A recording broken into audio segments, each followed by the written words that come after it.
Cascade Hoops Talk, Billy D. Hey, today we have Matt Daniel. He's head men's basketball coach at the University of Cumberlands. They are the Patriots. Cascade Hoops Talk starts right now.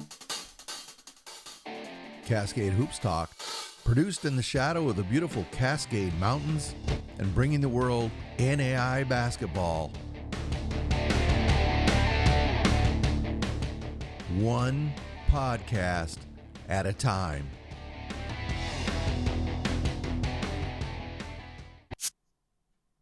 Hey, Matt Daniel, head men's basketball coach, University of Cumberlands. He needs no introduction. He's become a fixture there in Kansas City.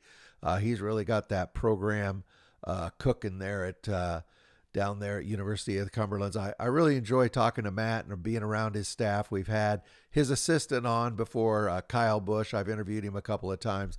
Anyway, it's just a fun group, good people. Why don't we take a listen to Matt Daniel, head men's basketball coach, University of the Cumberlands, the Patriots.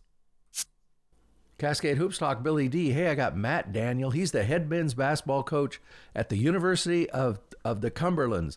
Oh, boy, did I say that right? Yes, sir. Yeah, boy, you guys confused me back there. Hey, Coach, how you doing? Appreciate you getting with me at last minute notice. I'm doing fantastic, but man, appreciate you talking with me every time we get an opportunity to catch up. It's good and talk some Cumberlands and small college hoops. I always enjoy it. I really appreciate it. You know, let's just spend a minute talking about, last season you had a really good season. I'm trying to remember now.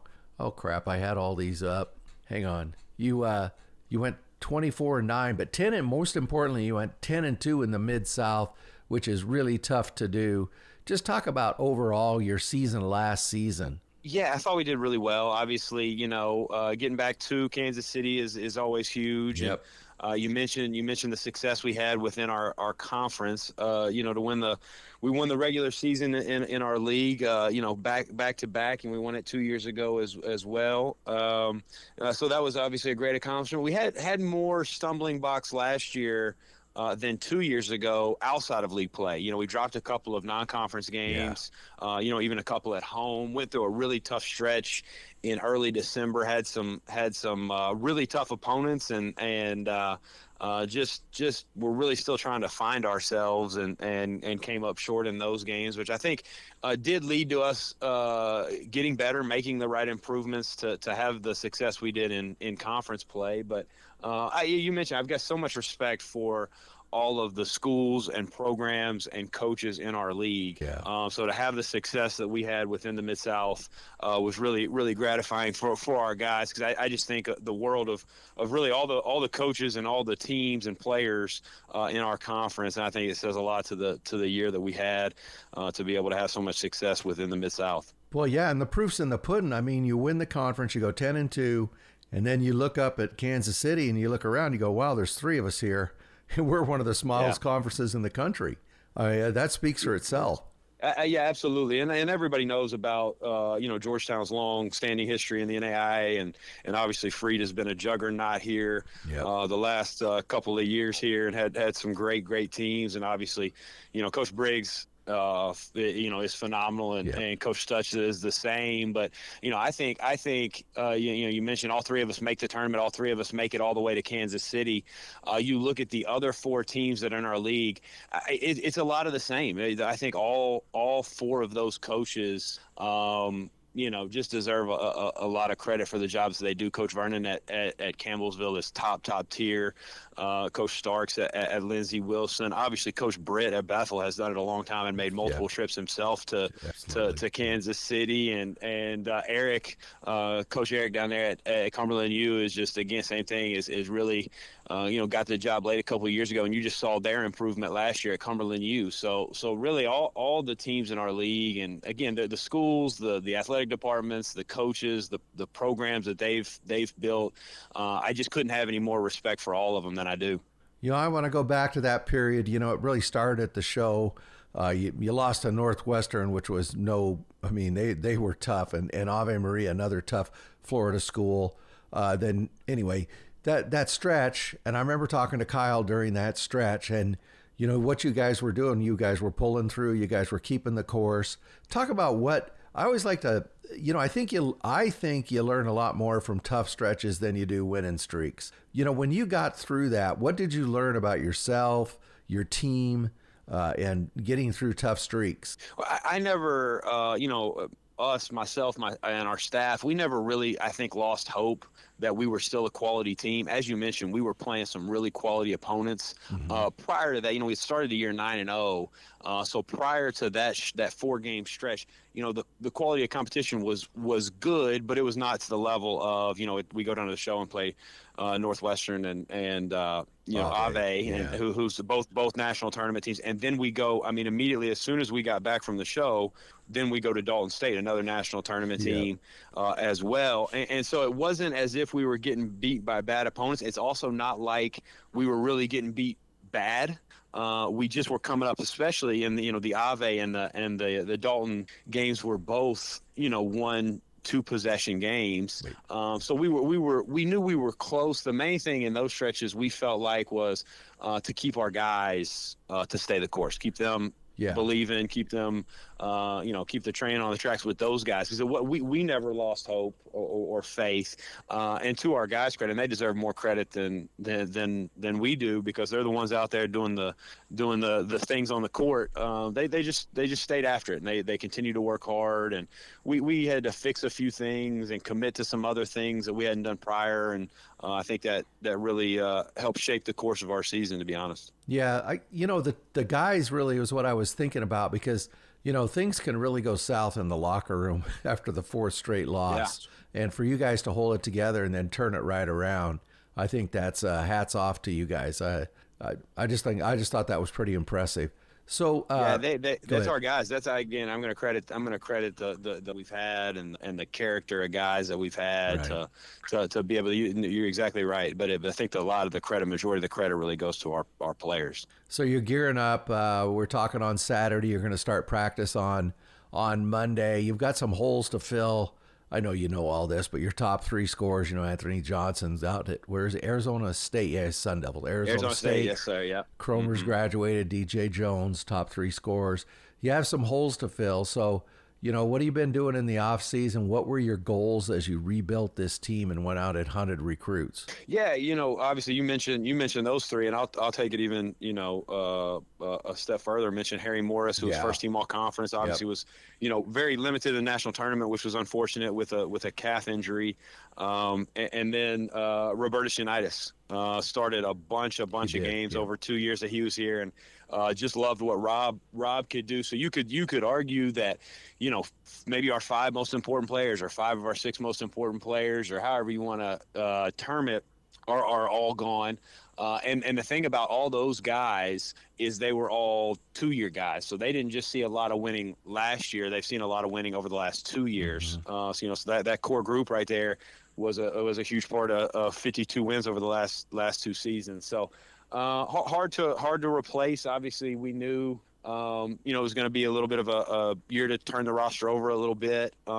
Fortunately, we had to do the same kind of thing 2 seasons ago prior to Jonathan Brown and Anthony Johnson and DJ Jones and those guys getting to campus.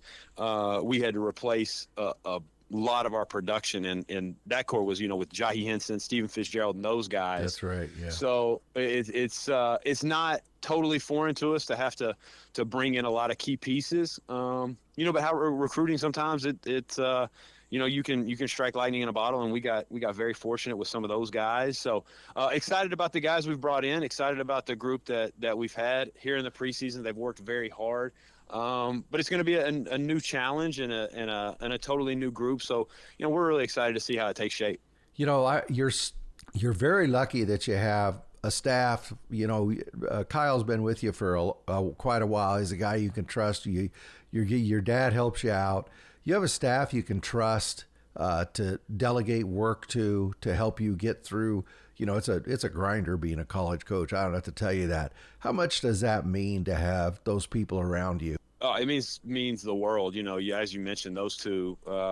Obviously, my dad just being such a confidant, somebody that I can lean on and trust. And I don't know, it's something you and I have spoke about previously. And then obviously everybody across the country. And if they don't, they should know how valuable and how great Kyle Busch is. He's just as good as they get, and he's been incredibly loyal, and he's worked his tail off, and just unbelievably blessed. And the one thing, obviously, my dad is family. Kyle now has been here with us for 4 years. He's like family. Yeah. So it's been great. We've got two others. We've got another guy on staff named Steve Silvers, who has been with us for a couple of years and does a great job. And we've got a student assistant named Harris Hawkins, who also does a great job. And I think sometimes it's easy to see, obviously, what Kyle does. Everybody obviously knows who my dad is now. But those two guys do an absolutely great job as well. And I tell you, two other guys that deserve a lot of credit really in our program we've had two managers who have now been around in their third and fourth year. And those guys are as loyal, and their names are Chris Smith and Andrew Adams. And those two guys work so hard, when we run early at the track or on the football field in the mornings, or we're in the weight room, or, obviously practice. They're at every single thing. They're at every team function. They work incredibly hard. And so, I think sometimes the managers even could get overlooked as important pieces to your program. But those two guys have been with us for a long time and have worked incredibly hard. And sometimes they may go unnoticed. Absolutely. But you would really miss them if they weren't there to help you in a day's work. I'm really glad you mentioned them, because managers are they're really a key. They play a key role, and they are overlooked. Anyway, I appreciate you mentioning that. So our two right there, those two guys they're absolutely fantastic young men, but again, they've just really dedicated themselves to our program. And again, I don't ever want them to feel like they aren't a huge piece of what we're doing, because they're putting in a lot of work just as the players, just as the coaches are. So when you're going out recruiting this year, you got the transfer portal to deal with. You've got every other D2 and NAIA and then D1 coaches poaching. I mean, has this battle really accelerated in the last few years? From afar, it seems it has. I think it's one of those things that's ever changing, and you've got to try to be adaptable. One thing we haven't tried to pigeonhole ourselves into we're just going to do it this one way. We're only going to take high school kids. We're only going to take transfers. We're only going to do junior college. We've done a little bit of everything. We just want to try to find the right guys that fit us. So we've got a good mix. Got some D1, T2, and some junior college transfers, and then we've got some high school kids that we're really excited about as well. So, we'll have a team with 4 freshmen all the way up to a couple of seniors and everything in the middle. So I think the one thing that we've tried to do is not so much worry about where they've been as much as who they are, and we've tried to dive into that piece and try to get great guys that fit what we're trying to do. And it's not a perfect thing, especially in recruiting now with how quickly it goes. As you mentioned, the portal and transfers. We try to do our best to get to know these guys and build a relationship with guys as they're coming in.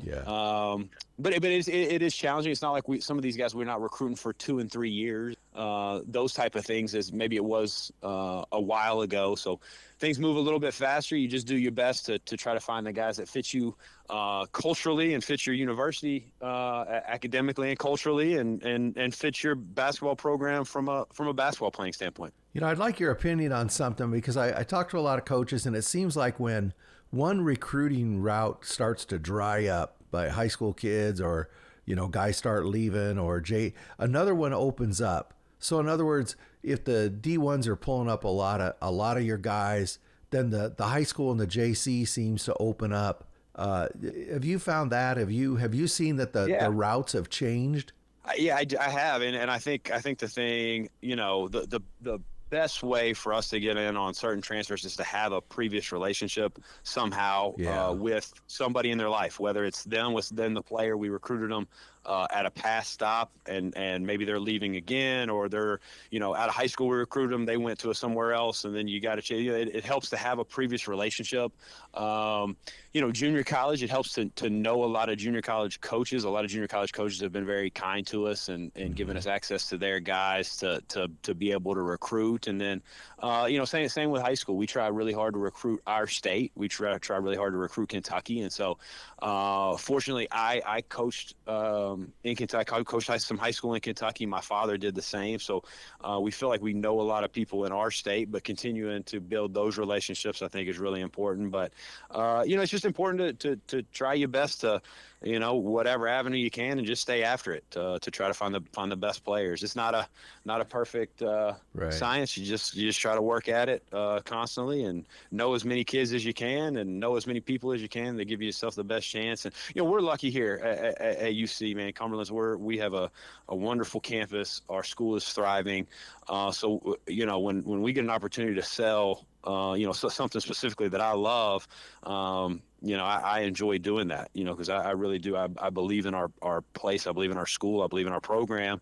And so, an opportunity to talk about that and try to sell that, that's an exciting thing for me. I was going to ask you about University of Cumberlands. I think you're going in your 6th season, if I remember. Does that sound right? Fifth. Yeah, this is 6. Coming up on 5. Oh, you're coming up on 5. Yes, sir. You've had a lot of success. Has the excitement around the student body and the community grown? Are you seeing more every season? Yeah, I think that's a great question. I think our crowds, specifically in the last 2 years, as we've gotten better in my tenure, have really improved. Just people, a lot of excitement. The one thing, our program has been, in the NAIA, has been a really top tier program for a lot longer than I've been alive. We've been to 30 plus NAIA national tournaments. So a lot of that credit for where our program was prior to me goes to two men, Randy Vernon and Don Butcher, deserve so much credit for really the effort and the time they put into building Cumberland basketball to where it has sustained, truthfully, over the past 40 years. So I deserve very little credit for that. So, our brand in town here and locally has been around for a long time and has very little to nothing to do with me. The one advantage we have now is our school has done so well here recently. Our leadership has just made so many sound decisions. Our athletic department has been at the top of the country. We've won the Learfield Cup now 2 years in a row. So there's just so much excitement on campus for athletics in general, not just men's basketball. And our athletic director, Coach Kraftic, who I know I've highlighted on numerous occasions, is just, again, an unbelievable, has done an unbelievable job, is an unbelievable man, and has created an atmosphere on our campus of one big team and everybody pulling for each other. And when you see, national championships in track and national championships in soccer and the other great things that are happening within our other athletic programs, it just builds a level of excitement across campus that is palpable and it's really exciting to be a part of. And we do our best to support each and every team on our campus, and we know that they do the same for us. And I think that is really, again, take the community aspect as we continue to try to build that, and the outside fans just within our own campus has been a really neat thing to be a part of. Coach, could you just take a couple of minutes and you're talking about the fans, talk about the team, you're couple days from practice, your gameplay, you're war gaming it in your mind right now. What type of team are you hoping to put on the floor this season? What can fans expect? Well, there's going to be a lot of unknown. We're going to try to stay true to a lot of the things that have been successful for us over the past couple of years. We've been we've played a certain style, a very fun style. We played, pretty fast. Our pace has been near the top in the country. Last 2 years we've averaged 89 and 91 points per game. In the last 2, I don't know. That's a big ask to ask any team to say we're going to get to 90 every year. But a lot of the things that we believe in offensively, we're going to try to hold true to. Obviously, I think the one thing for us to continue to make strides as a program, we need to get a little bit better on the defensive side of the ball. But again, we play with great pace, and sometimes that can be challenging. But trying to hold guys more accountable to try to stringing some more stops together, I think would really be beneficial. We've tried our best to recruit a little bit more size and length to help us in that. We have not been very big across, specifically in the backcourt. You think of Anthony and Matthew and DJ Jones, not extremely big guys, not very long guys. We've got a little bit more length. We've stayed pretty athletic, so trying to be a little bit better defensively. But we're going to try to. Things have gone well for us. We're going to try to stick to as much as we can and try to adjust where we have to. So that's kind of our. And again, our guys have worked extremely hard here in the preseason, in the weight room, running, doing those type of things. But I know I'm excited to get on the floor. I think they're excited to get on the floor as well, probably more so they don't have to do any more of that conditioning stuff. Yeah. We can condition with a basketball in our hands. So I think they're really excited to get out there and do it. Well, Coach, I really appreciate you giving us some time. I don't know about you, but as you just said, I'm pretty excited for basketball to get going here. We'll get you back on when once the game starts, and we can talk more about some real results. How's that sound?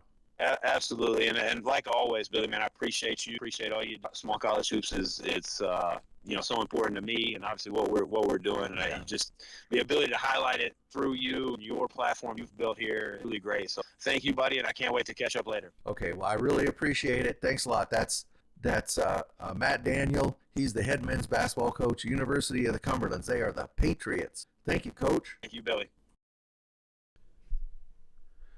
Hey, thanks a lot to Matt Daniel and to the University of Cumberlands. Really appreciate him giving me that time. I apologize. The sound kind of degraded toward the end of that. Anyway, I apologize to Matt and the school. Hey, join me back tomorrow. I appreciate everybody, all the support we've gotten so far this season. We'll be back tomorrow. Thanks a lot. Billy D, Cascade Hoops Talk. Thank you very much for supporting our podcast. Please like and subscribe. Get out to your local NAIA school, because NAIA basketball is the best entertainment value in America.